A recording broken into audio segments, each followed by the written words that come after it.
Já cá estamos de regresso, bem-vindos. É a terceira parte do consultório desta quinta-feira e atenção porque hoje vamos dar a oportunidade a quem nos acompanha de entrar no nosso consultório e colocar questões. De resto, é o nosso principal objetivo, é ajudar quem nos acompanha. Atenção porque hoje pode aproveitar e colocar questões no que a pneumologia diz respeito. E porquê? Porque nos acompanha agora o Dr. Tiago Oliveira, médico, especialista em pneumologia no Trofa Saúde, do Hospital da Trofa e Famalicão. Doutor, bem-vindo. Muitíssimo obrigado por estar connosco. Vamos começar por abordar uma doença, julgo que uma doença rara. Estamos a falar da pneumonite de hipersensibilidade. Ora, começamos justamente por aí, apresentando esta doença rara. O que é, afinal, a pneumonite de hipersensibilidade? Muito boa tarde, muito obrigado por um convite. É um gosto estar aqui a falar de um tema de que tanto gosto e que é tão relevante na minha prática clínica e que é cada vez alvo de atenção crescente.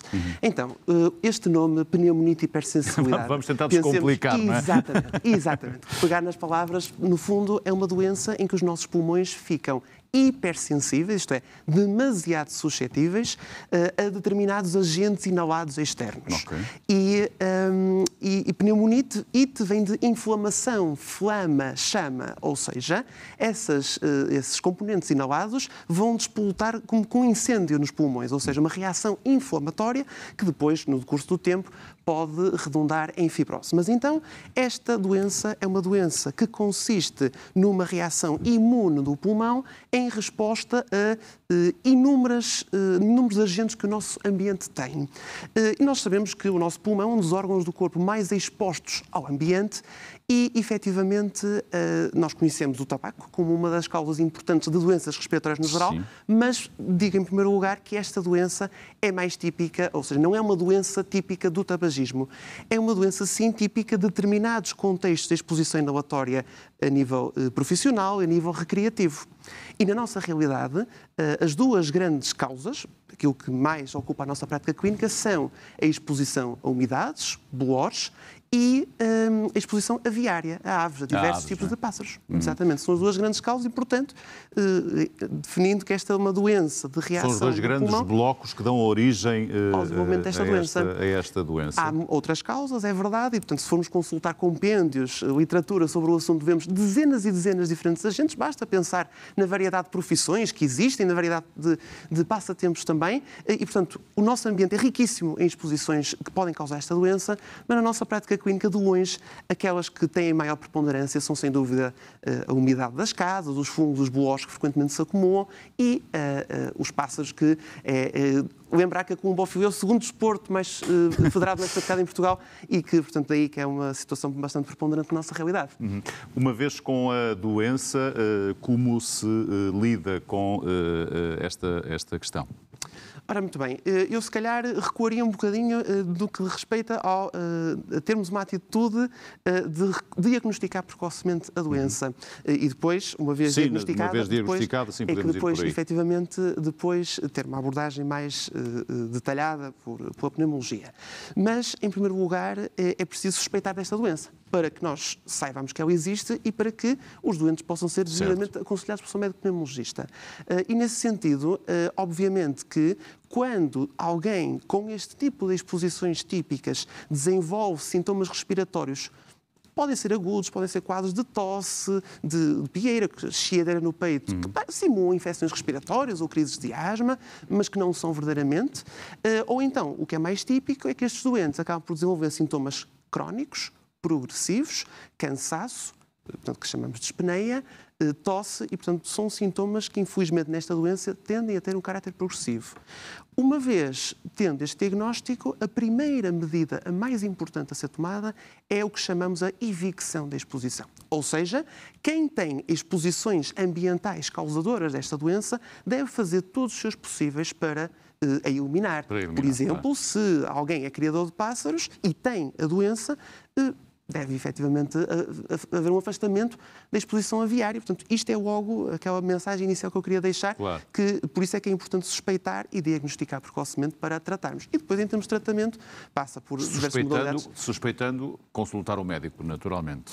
Pronto, é assim, efetivamente, um dos desafios desta doença é que é uma doença com sintomas inespecíficos, ou seja, confundem-se com outras doenças. Sim, cruzam-se com outras, sim, há pouco estávamos a falar de uma outra doença rara, cujos sintomas também se cruzam com outras. Precisamente. E nós, na pneumologia, a asma e a doença pulmonar obstrutiva crónica são de longe as doenças respiratórias crónicas mais prevalentes, mas é claro que esta é uma situação mais rara, mas que devemos pensar quando falamos com os doentes, e a primeira ferramenta mais poderosa que temos é exatamente colher um bom inquérito de exposição, saber do ponto de vista ocupacional, do ponto de vista recreativo, e lembragem desta hipótese, mas é preciso também ver que também esta doença pode ocorrer mesmo sem a exposição conhecida, não quer dizer que não haja, ela pode não ser reconhecida ou estar oculta. Podem haver fatores genéticos também que contribuam para esta doença? Ora, aqui está uma questão que eu considero da maior importância. Fui eu que a coloquei. Não, é realmente uma questão muito importante e que faz um bocadinho parte das dúvidas que ainda estão por explorar no conhecimento desta doença e que tem sido alvo de atenção crescente na literatura científica. É preciso ver que nós, se pensarmos um pouco, muita gente, de certeza, tem um clube com zoofilia perto de casa, ou tem um vizinho com aves, ou muitas das casas têm umidade. Tem umidade, sim, essa questão é muito importante. No entanto, o número de pessoas que desenvolve doença é uma parte apenas da totalidade dos que estão expostos. Já muita gente é exposta, que felizmente não tem problema nenhum, não é? Certo. E pensa-se que há fatores genéticos, ainda algo especulativo, já têm vindo alguns estudos, mas o que é que esses fatores genéticos determinam? Determinam que o pulmão processe essas partículas que inala de uma forma aberrante, isto é, que induz uma resposta imunológica e inflamatória do organismo que vai acabar por causar a doença. E o grande outro problema da doença é que, se não tratada inicialmente, se não houver o afastamento da exposição que a causa, pode haver progressão para o que chamamos fibrose, ou seja, cicatrização pulmonar irreversível, e que infelizmente é o que vemos em muitos dos doentes que seguimos e que dá-nos mais que fazer do ponto de vista da abordagem terapêutica. Mas estão hoje as pessoas mais sensibilizadas para esta possibilidade ou não, Sr. Ora bem, eu penso que sim. Eu sou otimista relativamente a isso, não só na população em geral, mas também na comunidade médica em geral, que também é da maior importância, no sentido em que aqui a nossa articulação como medicina geral familiar é absolutamente crucial, no sentido de haver a suspeita do diagnóstico e prontamente referenciar os doentes à pneumologia e, efetivamente, isto começa logo por aqui, não é? Ou seja, começa por haver a sensibilização e aumentar a consciencialização. Portanto, e depois, dentro da pneumologia, também haver, naturalmente, esta prática no sentido de estes são os sintomas, poderiam ser uma outra doença. Isso. Afastada esta possibilidade, vamos perceber se estamos perante um outro caso e se, de facto, chegamos a uma pneumonite de hipersensibilidade. Sim. Eu aqui, permite-me só acrescentar um ponto também relevante. Claro. É que esta é uma doença de inflamação e ou de fibrose do pulmão, mas há muitas outras doenças pulmonares que também têm inflamação e ou fibrose, que não é só a pneumonite de hipersensibilidade. E a pneumonite de hipersensibilidade faz parte de uma família de doenças que chamamos doenças do interstício pulmonar. E é preciso fazer o diagnóstico diferencial, ou seja, quando nós temos um doente que nos aparece, não vem com rótulo na testa, não é? Não claro. Vem com rótulo na testa a dizer o que tem e, portanto, compete-nos fazer um estudo detalhado do ponto de vista, começar por entrevista, ou seja, falar com o doente, apurar bem o que... Claro. Exatamente, mas depois iniciar todo um estudo diagnóstico completo e exaustivo, que depois culmina na discussão multidisciplinar em que a pneumologia, a radiologia e a anatomia patológica são as 3 especialidades absolutamente obrigatórias, de charneira, e que, efetivamente, vão permitir chegar ao diagnóstico para que o diagnóstico é relevante para a decisão de tratamento, como é evidente. Naturalmente que sim. E um diagnóstico ou a doença detectada de forma precoce ajuda muito no que é o futuro do paciente, certo? Absolutamente. Isto é uma coisa que é uma mensagem também da maior importância. Esta doença tem várias fases. Tem uma fase inicial que é, no fundo, a floresta a arder, a chama, a inflamação. E aí, eventualmente, o paciente sente maior dificuldade ou não, doutor? É assim, tipicamente os sintomas, quando o pulmão está em chamas, numa fase inicial, digamos assim, pouco tempo depois da exposição, tipicamente são sintomas mais agudos, de tosse, de cansaço de instalação aguda, pieira, e que com o afastamento da exposição causal e, eventualmente, com algum tempo de corticoterapia sistémica, que coloquialmente chamamos cortisona, para as pessoas lá em casa nos perceberem melhor, esta doença é potencialmente, portanto, pode ter cura. É potencialmente reversível na sua totalidade e não deixar qualquer tipo de sequelas pulmonares. Evitando, eventualmente, o facto de estar em contacto com o ambiente que lhe causa o problema. Precisamente, não é? precisamente. Ok. Agora, se o diagnóstico for, ou a detecção da doença for tardia, aí o que é que podem fazer os médicos? Que ajuda fazem em relação aos pacientes? Muito bem. Aqui isto ocupa realmente a fatia do leão da nossa atividade com estes doentes. Esta doença, muitas vezes, lá está, já apanhamos numa fase de fibrose, ou seja, em que o pulmão inicia um processo, é como se fosse uma cinza numa floresta que vai expandindo e, portanto, uma fibrose, uma cicatrização normal que, infelizmente, é progressiva ao longo do tempo. E nós aqui, como é que podemos ajudar? Nós, como é uma doença de genes inflamatória, a tal chama, nós temos que ser os bombeiros do doente e, portanto, neste sentido, a medicação que chamamos imunossupressora, ou seja, medicamentos que, no fundo, acalmam a atividade inflamatória do pulmão, são um dos tratamentos de base da doença, porque se nós não acalmarmos a chama do pulmão, a cinza vai continuar a expandir-se. Acho que a analogia aqui faz muito bem. É mais fácil de entender, naturalmente. Pronto. E, portanto, esse é, obviamente, o tratamento de base. Porém, no decurso da evolução, pode acontecer que a tal cicatrização anormal também continue a acontecer. E aí introduz-se medicação, que são os antifibróticos, para tentar atrasar o avanço dessa fibrose. Mas depois também temos todo um tratamento, repito, obviamente a evicção da exposição é importante. Sim, claro. E saliento isto agora no sentido em que uma pessoa que permanece exposta ao agente ou que não se sabe qual é o agente tem pior prognóstico, ou seja, a doença evolui pior e as pessoas vivem menos anos. Outros tratamentos que temos a oferecer diz respeito, nomeadamente, à oxigenoterapia para os doentes que são insuficientes respiratórios crónicos. Depois aqui há uma série de outras situações, nomeadamente a reabilitação respiratória, isto é, os doentes terem um treino de atividade física, exercício supervisionado, fortalecimento muscular, aprendizagem de técnicas de conservação de energia e tudo também melhorar a qualidade de vida dos doentes. A transplantação pulmonar é claramente outra situação importante. Alguns doentes que tenham estados de saúde razoável na globalidade, mas que tenham esta doença respiratória crónica com critérios de terminalidade, beneficiam de ser considerados para transplantação pulmonar e é uma doença que... podem ter as características para, não é? Exatamente. E também aqui temos que ter discussões de fim de vida com alguns destes doentes, ou seja, a doença tende a ser progressiva ao longo do tempo, as pessoas começam a ter mais falta de ar e aqui, portanto, o papel... E é irreversível quando detectada já num estado avançado? A fibrose, efetivamente, não é uma situação passível de ser revertida. Isto é, a cicatrização pulmonar estabelecida lá fica, não é? E não tem como ser revertida, mas podemos, é assim, atrasar o avanço dessa fibrose e, portanto, sim, é uma doença que tende a ser inexoravelmente progressiva ao longo do tempo. Daí é que é tão importante a nossa consciencialização sobre a mesma. O grande desafio, parece-me, doutor, dir-me-á se estou a pensar bem ou não, é que alguém que sofre de pneumonite de hipersensibilidade e que está em contacto, seja com ambientes com umidade, seja a questão das aves que falávamos há pouco, não tendo a consciência da doença, se mantém neste tipo de ambiente que está, no fundo, a agravar ainda mais o seu estado, não é?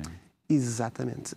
E daí, repito, a questão da consciencialização é tão importante, porque pronto, na pneumologia temos outras exposições realmente muito importantes e com certeza, mas a questão das aves e da... Sim, alguém que eventualmente está a falar de um desporto que é... Sim, às vezes é considerado bizarro, não é? Ou seja, às vezes começamos a falar com os doentes, mas tem pássaros, tem exposição, e às vezes encaram-nos até com alguma estranheza, a dizer, então, porquê é que estamos a falar disto? Isto tem, assim, alguma importância? Não tenho tempo para isto.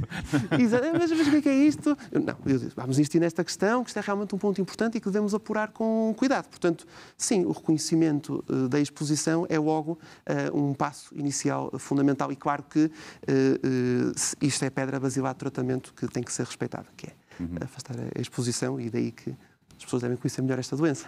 Claro que sim. Tentar só perceber se esta é uma doença, apesar de rara, se o número de casos tem crescido ou não, Sr. mediante a sua experiência. Não há um registro estruturado em Portugal relativamente a alguns estudos, alguns artigos, nomeadamente até portanto, publicações provenientes aqui do Porto, precisamente, que já fizeram essa avaliação. Das doenças do interstício pulmonar, conforme tinha dito no início, é uma das mais frequentes. Apesar de tudo, é uma família de patologias relativamente rara, só que qual é a questão? Tem havido, se calhar, maior sensibilização dos doentes, dos médicos, das várias especialidades até chegar à... E o facto de estarmos também aqui a falar faz sentido, naturalmente. Precisamente, e portanto, também isto tem havido, se calhar, mais reconhecimento da situação e mais diagnóstico por esse motivo, mas também, mesmo não sendo um número enorme de doentes, são doentes que exigem cuidados muito regulares por parte da pneumologia, requerem consultas muito frequentes, é necessário muitos cuidados relativamente a ajustes de medicação, da tolerância à medicação, eventualmente perceber se a doença vai progredindo do ponto de vista de imagem, de função respiratória, clínico, e a cada momento procurar oferecer ao doente, porque é uma realidade altamente dinâmica, é uma doença altamente heterogénea, portanto, diferentes doentes podem comportar-se de forma muito diferente. Há doentes que podem permanecer estáveis ao longo de anos sem nenhum problema e outros que tendem a progredir muito e, portanto, faz parte da nossa sensibilidade à pneumologia ter esta distinção e acompanhar os doentes em conformidade. E fazê-lo, então, fazer essa distinção e cada caso é um caso e objeto, naturalmente, de estudo. Deixe-me só agradecer pelo facto de, me parece, e não estarei longe de dizer que é um apaixonado por aquilo que faz, pela forma como fala da sua atividade. E assim sendo, e sem querer abusar, mas a bem dos nossos telespectadores, uma vez que temos alguém apaixonado por a área em que trabalha, a pneumologia, vamos deixar que os nossos telespectadores também coloquem questões nesta área. Aproveitem para entrar no nosso consultório, podem fazê-lo agora, desde que liguem rapidamente o número de telefone 22 508 3297. Este é o nosso número, é a fórmula mais rápida para chegar até ao nosso consultório, até porque em direto será mais fácil, eventualmente também, ao Dr. Tiago Oliveira, colocar algumas questões necessárias para que depois possa dar uma resposta mais concreta em relação à sua questão. Mas, de qualquer forma, se não tem possibilidade de estar connosco em direto via telefone, pode sempre utilizar